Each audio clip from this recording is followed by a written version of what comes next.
Printed sorry குச்சோ எப்படி பண்ணுறதுன்னு பார்க்கலாம். இதில் வந்து த்ரெட் யூஸ் பண்ணுற போகிறதில்ல, முழுசாகவே பீடு யூஸ் பண்ணியே குச்சி பண்ண போகிறோம். இப்போ இதுக்கு என்னென்ன மெட்டீரியல்ஸ் வேணும்னா, இன்றைக்கி நான் கிறிஸ்டல் பீடும் கோல்டன் கலர் பீடும் எடுத்துருக்கிறேன். எப்பயுமே பீடு வச்சு சாரி குச்சி பண்ணும்போது 2 வேறு வேறு பீட்ஸ் எடுத்திங்கன்னா ஒரே சைஸில் எடுத்துக்கோங்க. அப்போ தான் பார்க்குறதுக்கு ஃபினிஷிங் நல்லாயிருக்கும்.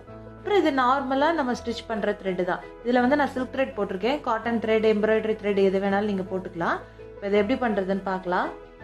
முதல்ல இந்த மாதிரி ஃபேப்ரிக் எடுத்துட்டு இதில் த்ரெட் வச்சு நாட் போடணும். உங்களுக்கு வந்து லெஃப்ட்லேருந்து ரைட் பண்ணுறது ஈஸியாக இல்லை ரைட்லேருந்து லெஃப்ட் பண்ணுறது ஈஸியான்னு முதலே பார்த்துக்கோங்க.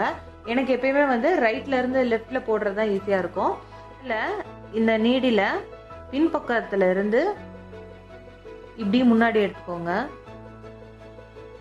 எடுத்து இந்த த்ரெட்டோட நடுவில் இப்படி போட்டிங்கன்னா நாட் விழுந்துடும். இப்போ வந்து 5 4 3 2 1 அந்த மாதிரி தான் பீட்ஸை நம்ம கோர்க்க போகிறோம். அதில் பார்டர் பீட்ஸ் எல்லாமே வந்து கிறிஸ்டல் பீட்ஸ், சென்டரில் இருக்கிறது எல்லாமே கோல்டன் பீடு.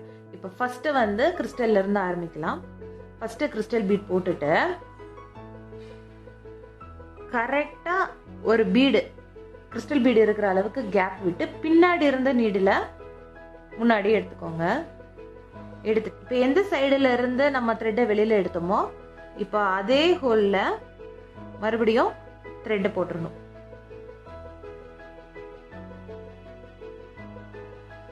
இந்த மாதிரி போடும்போது இந்த பீடு வந்து லாக் ஆயிக்கும்.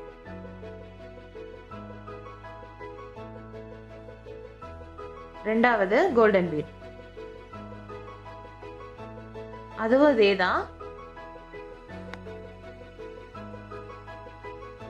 பின்னாடி இருந்து த்ரெட்டை வெளியில எடுத்து எந்த பக்கம் இருந்து த்ரெட் உள்ள வந்ததோ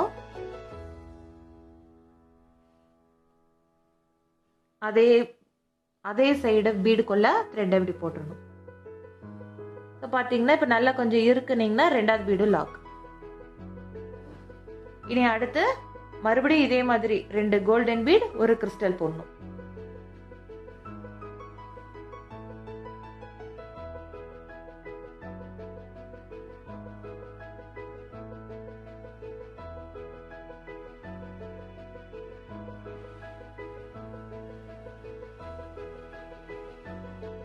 மூணு கோல்டன் பீட் போட்டாச்சு. இனி அடுத்தது கிறிஸ்டல்.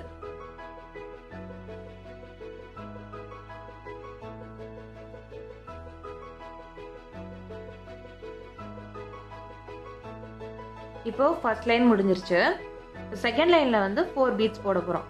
இதே தான் 4 பீட்ஸ்ல வந்து பாத்தீங்கன்னா கார்னர்ல இருக்கிற 2 பீட்ஸுமே வந்து கிறிஸ்டல், நடுவில் இருக்கிற 2 பீட் வந்து கோல்டன் கலர் பீட்.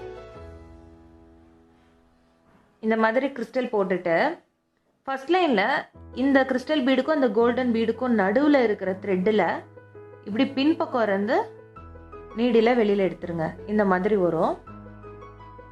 இப்போ ஃபர்ஸ்ட் ஸ்டெப்ல என்ன பண்ணணுமோ அதே தான். த்ரெட்டை எந்த பக்கம் இருந்து வெளியில் எடுத்தோமோ அதே பக்கத்துல இருந்து மறுபடியும் இப்படி வெளியில் எடுத்தோம். இப்போ அடுத்தது 2 கோல்டன் பீடு, ஒரு கிறிஸ்டல். இப்போ அடுத்த பீட்ல இருக்கிற கேப்ல இப்படி போட்டு எடுத்துட்டு நல்லா டைட்டா பிடிச்சிட்டு பண்ணீங்கன்னா தான் இது பார்க்கறதுக்கு நல்லா இருக்கும். இல்லைன்னா நல்லா லூஸ் ஆயிடும்.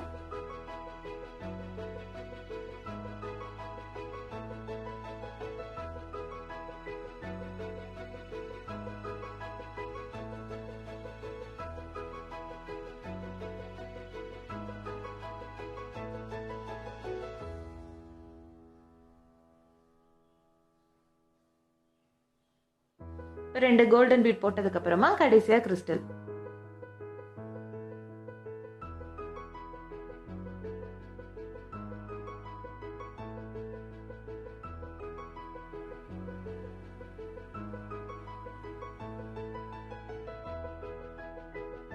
இப்போ 2 லைன் முடிஞ்சது. தேர்ட் லைன்ல வந்துட்டு இந்த 2 கார்னரும் கிறிஸ்டல் போடணும், நடுவுல ஒரே ஒரு கோல்டன் பீட். இப்போ இந்த பக்கம் இருந்து ஸ்டார்ட் பண்ணணும்.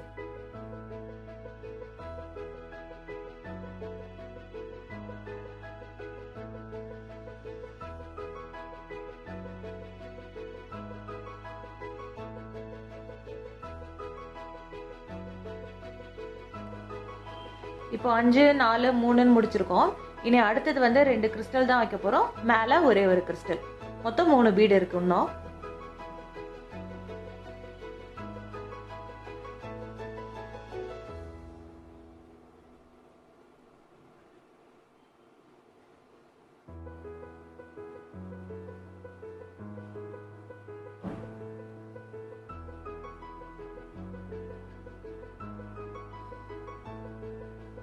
இப்போ இதில் 2 பீட் போட்டாச்சு. இனி கடைசியா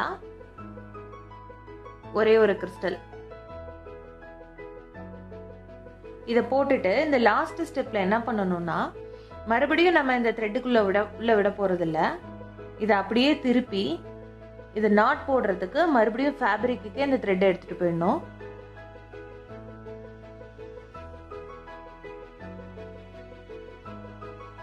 இந்த கார்னர்ல இருக்கிற கிறிஸ்டல் பீட்குள்ள இதை வந்து இந்த மாதிரி திருப்பிட்டீங்கன்னா இந்த ஷேப்புக்கு வந்துடும் கிறிஸ்டல்.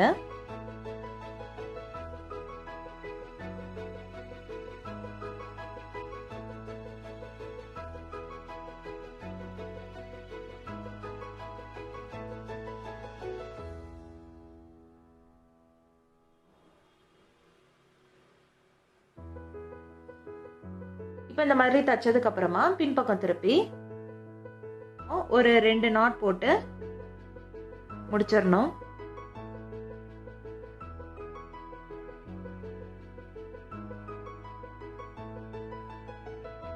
இந்த மாதிரி நாட் போடாம கூட கண்டினியூ பண்ணலாம். ஆனா இந்த மாதிரி நாட் போடும்போது இன்னும் கொஞ்சம் ஸ்ட்ராங்கா இருக்கும். இனி அடுத்து பக்கத்துல போடும்போது மறுபடியும் இதே மாதிரி தான் பீட் போட்டு பின்பக்கம் இருந்து இந்த மாதிரி த்ரெட் எடுத்து அப்படியே கண்டினியூ பண்ணிட்டே வரணும். இது எப்படி இருக்குதுன்னு பாருங்க.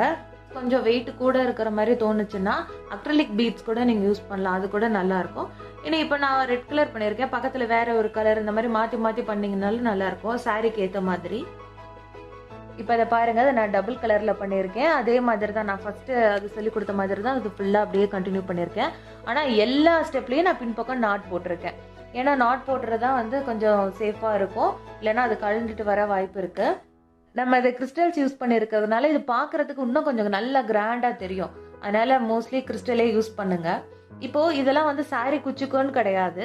இது வந்து நம்ம சுடிதாரோட நெக்குக்கு கூட இந்த மாதிரி சாட்டின் கிளாத்ல பண்ணிட்டு இந்த மாதிரி மடிச்சு நெக் அதுக்கெல்லாம் வைக்கும் போது நம்ம வந்து இந்த மாதிரி கிறிஸ்டல் போட்டு யூஸ் பண்ணலாம். இல்லைன்னா டைரக்டாவே இந்த மாதிரி பீட்ஸை வந்து நம்ம சுடிதாரோட நெக்ல வச்சு தச்சுக்கலாம், ஸ்லீவ்ல வைக்கலாம். ஸோ நம்ம இஷ்டம் தான். ஃபுல்லாக பீட்ஸ் பண்ணியிருக்கேன். உங்களுக்கு தேவைப்பட்டதுன்னா இடையில நீங்கள் டாசல் கூட யூஸ் பண்ணலாம், அது கூட நல்லா இருக்கும். இடையில இதே மாதிரி டபுள் கலரில் இடையில இதுக்கு ஒவ்வொன்றுக்கும் இடையில ஒரு 1/2 இன்ச் கேப் விட்டு அதில் கூட நீங்கள் டாசல் போடலாம். நீங்களும் இந்த சாரி குச்சுவை கண்டிப்பாக ட்ரை பண்ணி பாருங்கள். உங்களுக்கு இந்த வீடியோ பிடிச்சிருந்துச்சுன்னா லைக் பண்ணுங்கள், ஷேர் பண்ணுங்கள், சப்ஸ்கிரைப் பண்ணுங்கள். தேங்க்யூ.